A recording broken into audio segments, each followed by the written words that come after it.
Is there any wisdom that you would like to impart to our audience of people? Anything you want to tell them? I would just say don't give up. Keep going. I think I've needed to hear that a couple times. Just like I do believe in this industry and what we're trying to do. I think it's needed more than ever.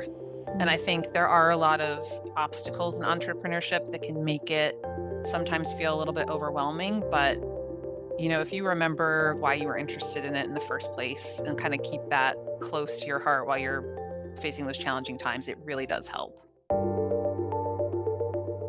I'm Jen Kilborn, And I'm Melissa Klug. and you're listening to the Pro Organizer Studio podcast. We want to broaden the horizons of savvy businesswomen in the organizing industry and to give you the confidence you need to grow the business that you want. With strategies designed specifically for professional organizers, we hope to inspire you wherever you are on your journey of entrepreneurship. We're so happy you're here with us. Now let's get started. My guest today, Jen, has been a wonderful part of our community, and I just want to hear all about her business and her success story. And Jen, happy to have you on the podcast. Thanks. It's so nice to be here. I love talking to our organizers and hearing their stories. So give me a little bit of your background, your business, all that great stuff. Yeah, so I'm still relatively new. I was working a full-time corporate job, was very unhappy in that environment that had gotten What? very That toxic. never happened. What are you talking I about? know, I know. Such an original origin story, but had really searching for the right next move for a while.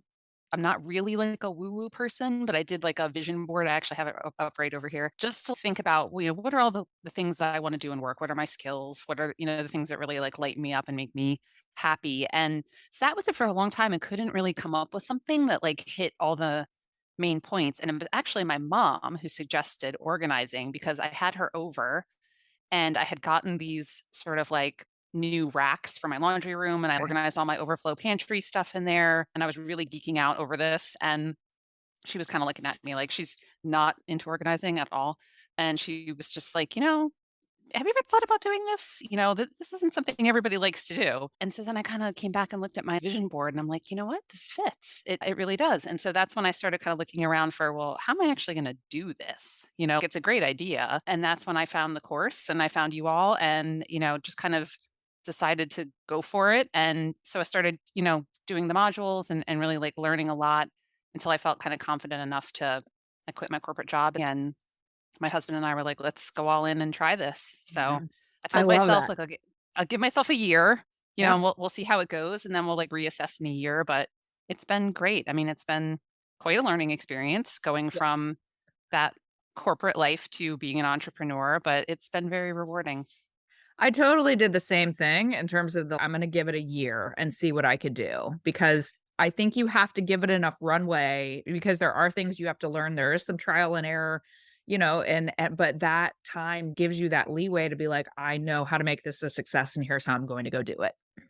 Yeah, definitely. I've had busy periods and slow periods, and I think if I hadn't given myself that promise of you're going to stick with this until next year, Yeah. during some of the leaner times, I might have been like, "Ugh, I don't know. I don't know if this is a thing."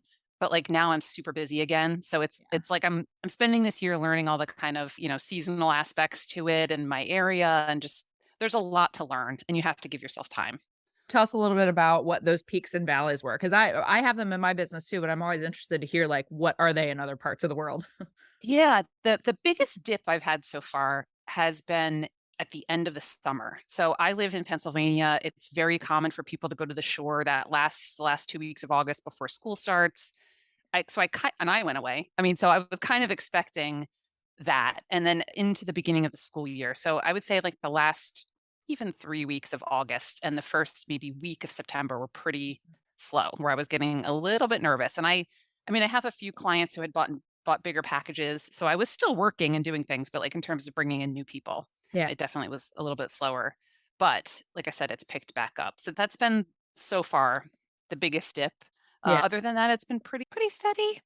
That's good. What are the kind of the key things that you discovered in starting from scratch? Like, what are some of the key things that have worked for you in terms of finding clients and filling that funnel?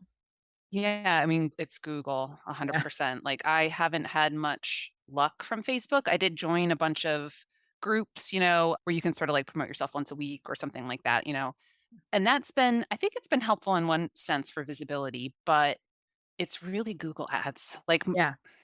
95% of my clients come in through Google. So having a good website, understanding about SEO, you know, even just having some kind of social media presence, because I definitely have had a few clients that booked me saying it was based on my Instagram. Interesting. They may have found me and then checked out, the Instagram and Yeah. liked the kind of aesthetic of it. So yeah, I mean, I learning about Google Ads and how to set that up was incredibly helpful. I don't know where I would be without it.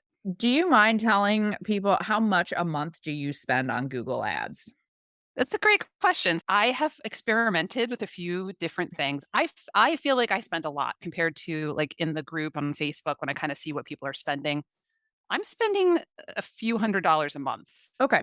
but I just finished a campaign where I wanted to kind of A/B test. There are like basically 4 counties that I serve in Pennsylvania. I was getting a lot of business from the farthest away counties. So I was driving 45 Interesting. minutes to an hour Yeah. for every job. And I was like, I really need to try to balance this a little bit. So I did one campaign for the 2 farthest counties and another campaign for my home county and the one next door, just to see like would the response be different. And I spent more on my local counties and just dropped it a little bit in the far counties. And it did sort of balance it out. But I that month I ended up spending a lot on ads. Okay. But I'm also really busy right now. It was like I spent like $450 that month because Okay. I basically did, a full campaign for Sure. each. But it kind of worked because I just signed a client for my biggest package who lives 10 minutes away. So I'm kind of serving the whole 4 county area now a little more evenly, which is nice. Well, and going back, so one of the things that you're talking about is A/B testing, which is I do one ad here, I do one ad here. You might change the verbiage, you might change, what you're focusing on. You might change the verbiage to an ideal client, that type of thing. It is a fun thing to do to be able to see, like, hey, does this ad perform better? Then you can inform yourself going down the road. Oh yeah, this is the way I want to go. So I love that you're doing that. Yeah, it was good to split it geographically for me to see what was kind of resonating. And I think, you know, being able to spend a little more or a little less on certain markets was kind of nice. Yeah. I don't think I'll do that again, but Yeah. it was good It's information to get. educational. But Definitely. the nice thing about Google Ads is you can spend as little or as much as you want. So you can say, I have a month where I am really willing to invest. And guess what? I am going to put $500 into this, which I know that might sound like a scary amount of money, but you need one client to make that up, right? You need, Absolutely. It's such a low overhead business too. Like the actual startup of it was relatively inexpensive to get going. And I work alone. I don't have a team. I don't buy product in advance. So I don't have a lot of output that I have yeah, to do. So like this is the thing I spend money on. And yeah, as a person, I'm pretty frugal and don't like to spend money, but I had to embrace that kind of spend money to make money right. attitude and it definitely has paid off. People do varying things with Google Ads, but just Google in general. By the way, there are free things you could do with Google. We've talked about it a lot on the podcast. But if you do a Google ad, you can spend $5 if you want to. You could spend 500. You can spend $100 a month. And there's one person I know in the organizing industry who swears by $150 a month is her spend for infinity, and that works for her. We have someone active in our coaching group who spends $350 a month. That's her nugget. But again, you need one client session to make that up. And if you're selling a package, if you get one client that buys a package, you have paid for that ad 3, maybe 4 times over just with that one client. So it's an Absolutely. investment, but it's Yeah, a and then if they refer, I mean, it's worth it because yeah. it does definitely pay for itself. What are the things when you started your business? Like, did you came from a business background, but had you ever been an entrepreneur before? Was this new? No, but it's not new to my family. So I Okay. grew up, my family owned a hoagie shop when I was little. So it was Okay. like a kind of like a sandwich store, deli, and also like kind of a convenience store. So I grew up in that environment, kind of saw my mom and my uncle, they ran it together. And so I had some awareness of, the hours it takes and the commitment level. So I went a little bit in with like eyes open on that. But in my personal career, I started out as a teacher. So I taught for 10 years and then moved into medical editing, and I did Oh, that for wow. about 10 years, and so now I've kind of moved into this. So, I've always worked, in larger organizations, so going from that, where I was managing a team of, like, 70 people when I left my corporate job, to now being by myself all day, Yeah. you know, it was that's another reason I'm so grateful for Inspired Organizer and for Organizer Studio, because without that sense of community and, like, my accountability partner and just, like, people to bounce things off of, I don't think I would've had a lot of, the same level of courage and guidance, just to feel like I was on the right track and making good decisions and all that. So, It it's really a big helps to change. have people, even if Oh, you yeah. never meet them in human person, right? Like we may never ever be in the same room, but like to really feel like I have a community of people who understand what I'm going through, whether it's positive or difficult.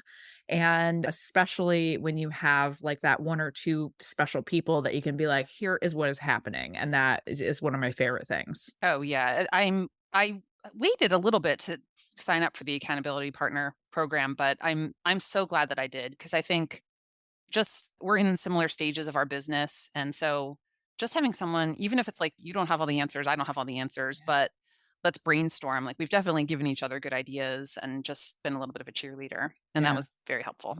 So, what Jen is talking about is we do have a part of our Inspired Organizer program where you can sign up for an accountability partner and we match you with it's actually one of the hardest things I have to do in my job at Organizer Studio because you get these everybody sends in their application and you talk about like what you want and what kind of person you're looking for and where you are in your business and like matching people up it really is like matchmaking. I feel like I am like putting people together to be married, but it is awesome because there are so many people that have met super, super good friends in the group, and it has someone the idea is you have someone who's going through similar things as you, but are also available to push you. So sometimes it's a little bit of tough love, sometimes it's encouragement and cheerleading, sometimes it is, you know, commiseration. I had a terrible week. I've had a kind of a tough week, and so I texted my accountability partner and I was like, "Here's what's going on. Have you had a rough week?" Everybody's had a rough week. So, it's just nice to have that person. It's so nice. It is sort of like having a work wife Yeah, in a way, and for that's sure. yeah, it's good. So, what are your favorite parts of your job? Being in people's homes, like, I could take or leave the admin, to be perfectly honest, and the Understand. accounting and all that stuff, but when like today, the home I went into, she's just having a rough time. There's just a lot going on, and, like, she just needed 10 minutes to, like, vent to somebody, Mhm. and to be able at the end of it to be like, "You know what? We're gonna make your life a little bit better today. We're gonna give you a little control back. We're gonna make you breathe a little easier," and she was just, like, so grateful for that, and nothing can replace that. It's like the best feeling, and sometimes you're like, "Oh, I'm just doing a closet," or like, "What am I really doing?" But the impact it has on people, I missed that in my corporate job. I was 10 layers removed from everybody and feeling like I was making a difference, but, like, I do that every day now, and it's Yeah. pretty darn rewarding. It's definitely what keeps me going. It is there is something so rewarding because same thing, I came from a corporate background and, I spent all day, like, making spreadsheets for people and making brochures and, like, stuff where you're like, "I know I'm helping them, but I'm not really helping them," right? And it is just so refreshing to go into someone's house and have them be like, sometimes there are tears, happy tears usually, and, sometimes you leave with hugs. It's so nice to be able to genuinely know you have impacted someone's life. Absolutely. It's I wouldn't trade it. Yeah. Who are your favorite people to work with? I think I like best the people who, like, don't even know where to start. Okay. Like, my hottest messes. Those are, like, the people where I just feel like I've got this. And I think as a new organizer at the beginning, I liked that because it was kinda like anything I do here is gonna be Yeah. better than what they have. So, it was a bit of, like, a safety net. But I just find that, like, in my experience, they have been the clients who are, like, the most receptive to coaching, the most eager to learn, who will listen, who don't argue. And they may not have, like, opinions, so they may be looking to me for, like, structure, so I can't always be like, "Would you like A or B?" Because they'll just be like, "I don't know." So I have to be my nature isn't really to be, like, imposing my thoughts and ideas on people. Just as a person, I'm not like that. And so I've had to learn to get much better at that with those types of clients because Yeah. they will be paralyzed by choice. I mean, that's how they got into the position that they're in. So it in that way, it's helped me kind of grow as a person too, which I think has been really good. But I just find that like that is the client type that where I feel like at the end of the day, I've really done something for them. I love that. I think sometimes people are looking to us to give them permission to say, "It's okay to let this go," Yeah. or, "You don't really need 22 black shirts. You can survive with 5," or, like, whatever that looks like. Yeah. And sometimes that's applying our expertise and by saying like, "Hey, I've worked with other clients and they said goodbye to this amount of stuff and they feel great," just whatever that looks like. But I think sometimes people really we underestimate how much people are looking to us for our actual advice and professional guidance. Yeah, and to make it bite-sized and manageable. So, I've heard you before say, and I've totally stolen this when my in-home consults, like fairy godmothering. Like I Yes. can kind of come in, and so every client wants that. So Yes. I've had maybe one client that says I want to do it side by side. But the way I do it is now I'm creating like kind of piles, and I'm saying like, here, go through this. And the number of moms I've worked with who have like I have a pile of random toys, and they're just like toss it, toss it, toss Yes. it, toss it. When it's in that little bit of a bite-sized manageable chunk, they're suddenly feeling like so empowered to like Yeah. just make quick decisions. Whereas, when I get there, they might be like, "Oh, I can't throw anything away." My kid will miss everything. They never let me and all that. But once you kind of make it easy for them, then suddenly they go all in, and that's the best. There is something powerful about that, when you just gather things into categorized piles for people and then you just go, "I just want you to make this," all you have to do is say stay or go to these piles of things versus where people get overwhelmed is I have one battery and then I have one post-it note and then I have one pen and like they can't make their brain do that. Yeah. But when you put everything in that pile, they're like, it all goes. This all stays. This all it's so magical to watch them It be able to is do that. so good. Yeah. And it doesn't take as long as they think it's going to. Correct. So, what does your family think of you doing this? Everyone's been very supportive. Like I told you, it was my mom's Yeah, I idea. know. So like Moms I are give always right. her yeah, I give her total credit. I mean, my husband's been very supportive. I mean, because frankly, I went from earning a very high corporate salary to suddenly really taking this leap of faith. Yeah, And so it was really nice that first of all, we were in the position to be able to do that. And right. that he's been very supportive. But I think people like bragging about this. I Yeah. think it's such a conversation starter. For sure. That like once, I tell someone or my mom or whoever says what I do for a living, it's suddenly like people want to know all about it. Yeah. Um, I actually have had times where we've been at an event or like a party or whatever, and I'm like, I'm kind of tired of talking about my job now. Like, I'm not asking anyone else to talk about their jobs. And I love talking about organizing, but every once in a while, I'm like, we could talk about something else. right, right. People That is love true. talking about it. They do love talking about it and getting free advice. Well, also that, yes. But this is one of the things I tell people a lot is because people like to talk about our jobs, it is important to talk about it with friends and family because they evangelize for you too, I have found. Absolutely. That's very true. And my daughter's school, I had like one consultation with somebody, and that's led to other, you know, people talk, and that word of mouth is really important. Yeah, it's a huge part of what we do. Also, carry your business cards with you because you never know Yes. when you're in the grocery store That is or true. at Target and you can hand it off to somebody. I have given away my business card at so many weird places. Totally agree. Like one time, it was my kids' school play in middle school, and they were late getting started. And so all the parent, like wouldn't let us into the theater, and we were all standing around. And I don't even remember how the conversation started, but someone asked me, "What do I do?" And then I had a bunch of people like, "Do you have a card? Do you have a card? Do you have a card?" Like you just never know. My weirdest one was an ultrasound tech. Okay, She now was that's funny. it was like, I don't know, it's just really funny. You You just just never know. never know either. That card may show up 6 months That's from now, and that ultrasound absolutely. tech is calling you. Oh. Do you have things that you're envisioning for yourself in the future? Like, where do you think a year from now, if we have this conversation, where do you wanna be?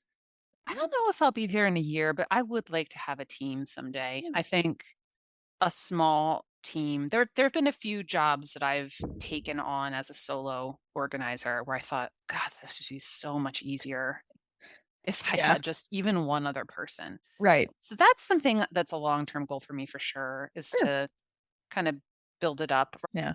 I had a consultation the other day and the woman it was a pretty big it's gonna be they're moving out for, renovation and all that stuff, and as I'm chatting with the woman, she keeps referring to she's like, "Well, I don't know what you and your team would like to do, and your team could come in and like" and so I finally was just like, "I just wanna make sure you know, so my team is me and my other personalities, whatever, I decide to be that day." I go, "But I just wanna let you know, like, it's gonna be me and me show." And she's like, "Oh, okay." I mean, she was, like, totally cool about it, but I was cracking up. She was like, you and your team." And I'm like, "Me and me." Yeah. I've had a few clients, like in consultation, mention that they've talked to other organizers. Yeah. So, and a couple times people have said, I've gotten the feedback that they will talk to a big organizing company that has a lot of organizers, and that the person that they talk to in the consult may be totally different than the person who comes to their house, and they Yeah. feel like they don't have a lot of control. So right now, for where I am in the business and like kind of building up my brand, I think it's helpful. It's like they're always dealing with me start to finish. And I think that kind of personal touch people do appreciate. But if I want to do more and take on more ambitious Mhm. jobs, I'm going to need a team.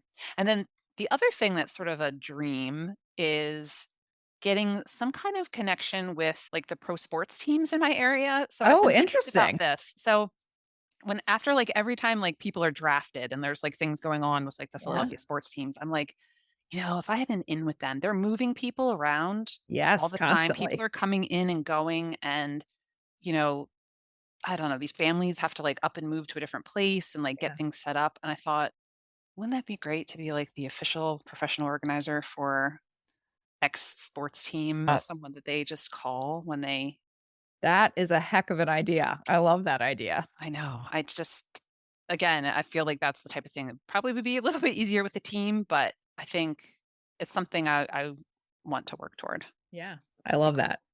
Well, and I love that you can take something that might be, unusual. It's just an example of brainstorm. Who needs organizing?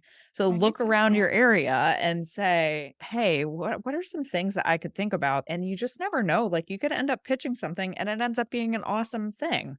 Yeah. Also, there are so many I start almost every sentence with, "So I saw this thing on TikTok," and there are a lot of very entertaining, like, NFL wives on TikTok, and some of them have talked about how challenging the moving process is, that they have to move, sometimes multiple times per year, and they might have a formal home base, but then they have to live in an apartment in the city that their husband is playing for, and so it's actually a really interesting subculture. Yeah, I think so. I think I think there's something there. It's just a matter of me like I don't have a media kit yet. Okay. I think that would be helpful and just, I'm just doing things to try to up my visibility a little bit first, but Yeah, I maybe love next it. year. So, what else about organizing? What makes you happy when you wake up in the morning? I like the variety. So I mean, clearly I just told you I've changed careers twice already and this is like my third major career. Yeah. But just as a person, even with like meal planning or anything in my life, I like variety. And so every single day is different in this job. Even if I'm doing two garages 2 days in a row, they're going to be completely different. Different clients, different situations. And I really like that because I'm a problem solver, I think by nature too. And there's Yep. something about assessing each person's kind of unique needs that I find very appealing. And I think that's a natural strength of mine too. So I want to make each person, even though I know I'm doing the same process from house to house, and Mhm. even in my consultation with people, I say, this is it's the same process for everyone, but it looks different for every client. And that's just because you have to customize everything. And that doesn't freak me out. I actually really like that part of it. Yeah. I think it's really important what you just said is even if you've done it 100 times, it's new for every client.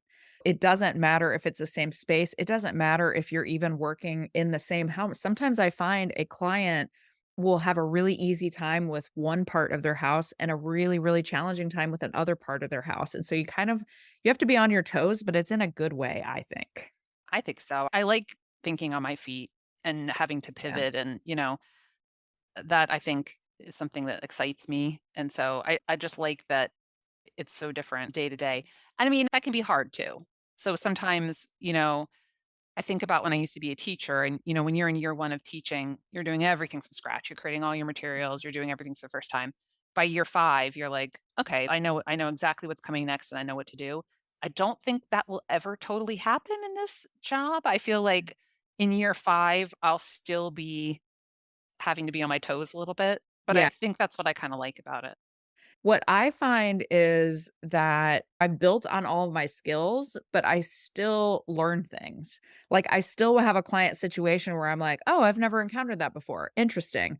Or like you are constantly learning, but again, it's not in a, "Oh my gosh, when am I ever gonna learn this job?" kind of a way. It's just like I'm adding to my library of skills with this thing. Yeah, I think my confidence will only go up and my toolbox will only be bigger. So Yes. I think that will make it easier, but it won't ever be boring. Yeah, that's for sure. The other thing it gives you, the more experience you have, I find, like, when someone asks you a question or if they'll say like, "Hey, have you seen anything that works here?" It's a little easier to go into that brain Rolodex and be like, "Oh yeah, oh my gosh, that project I did a year ago, that would totally work here." That's the benefit of time and experience, I think. Absolutely. Instead of the kind of fake it till you make it Yeah, brand of right. when people would ask me questions, it's like, this is my first client. They don't know they're my first client. I would just be Sure. like, a lot of people like this. But now I actually do have, I've had quite a few clients and have some real experiences to draw on.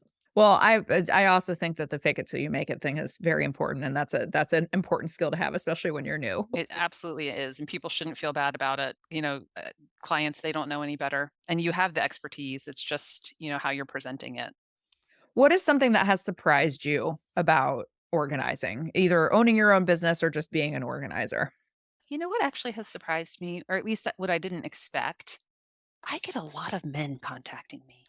Interesting. I have a lot of male Way clients too. more. Yeah, I really, when I was, like, going through the course and thinking about who's my target audience and who is my Yeah, ideal client, I have a huge variety of clients. I've yeah, worked with couples, single men, single women, just the whole gamut of people, and I actually really like that. I mean, I still think of my ideal client when I'm creating content or doing things, yeah. but I just find that there's a lot more variety of people out there who need me, Yeah. and it's been surprising, but actually very rewarding.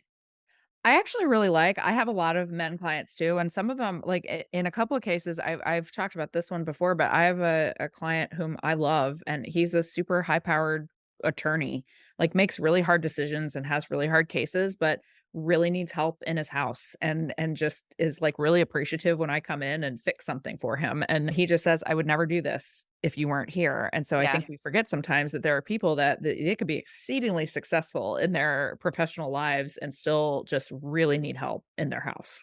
absolutely.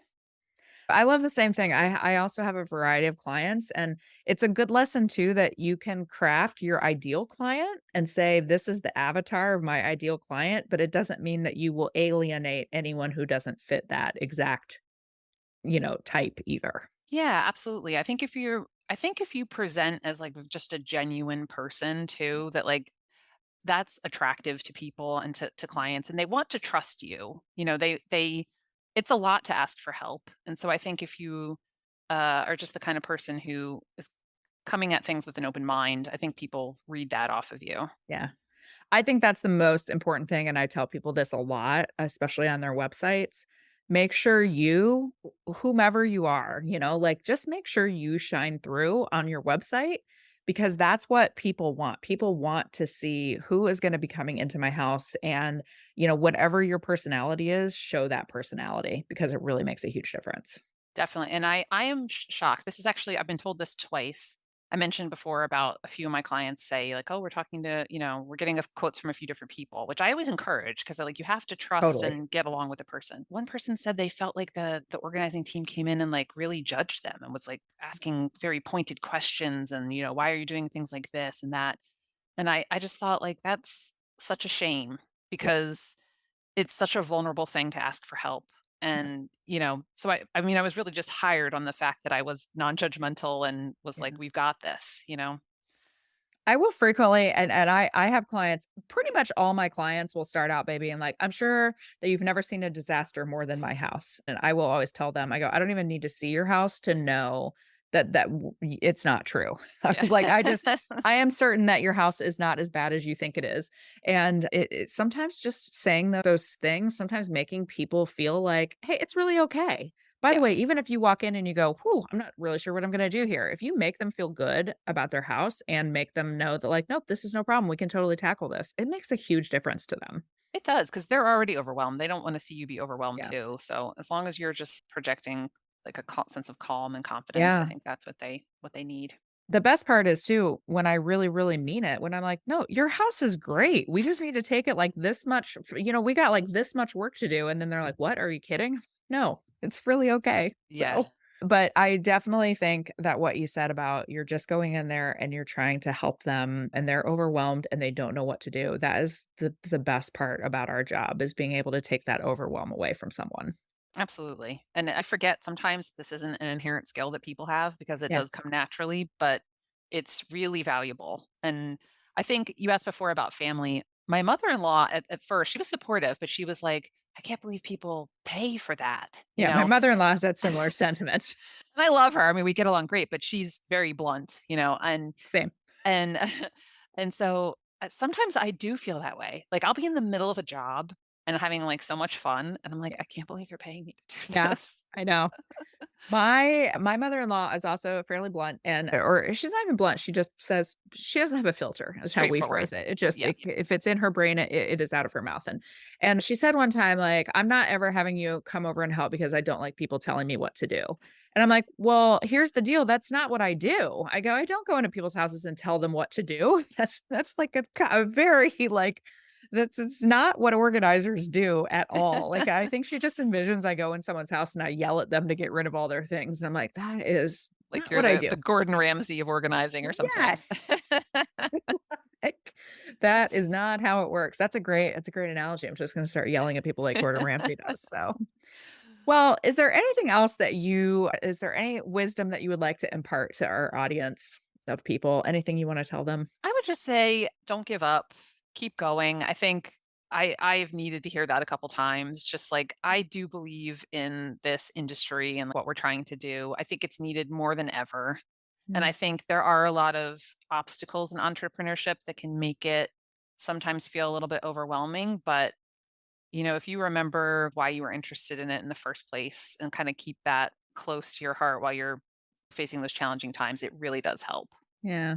And like you said, there are peaks and valleys, and there are times that you go, "Oh my gosh, I am really worried about I haven't had a new client in a couple weeks," but those times turn around too. So just remembering that, like persevering to the other side, there is always another side.